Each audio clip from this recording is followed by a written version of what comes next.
ते पडायला आले कौलावर आहे सगळं. हा या इकडे या, आत या, आत या,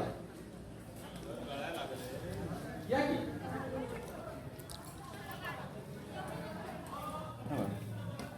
अरे रे खूप विचित्र अवस्था झालेली. आणि हे तुम्ही नुसते बघता, आम्ही काहीतरी करू म्हणता, पण तुम्ही कोण लोक येत नाही, पैसे काढत नाही, दुरुस्त तर करावी. बाबासाहेबांचं घर आहे ना, बाबासाहेबांचं घर आहे. तर तुमच्याकडनं एक 5-5 रुपये जरी काढले तर किती अमाप होतील. हो हो हो हो खरी गोष्ट आहे. खरी गोष्ट आहे, खरी गोष्ट आहे. दुरुस्त करायला तुम्ही हे तुमचं ठळक मांडा आता. ठळक मांडा. काय मांडायचंय? काय सरकार हे बघतच नाही आमच्याकडे. तर आमची दशा वेगळ्या बेकार करून टाकली आहे सरकारने. आमचं आम्हाला खाता येत नाही. आमचीच जागा असून आम्हाला खाऊन देत नाहीत. काय करू आम्ही?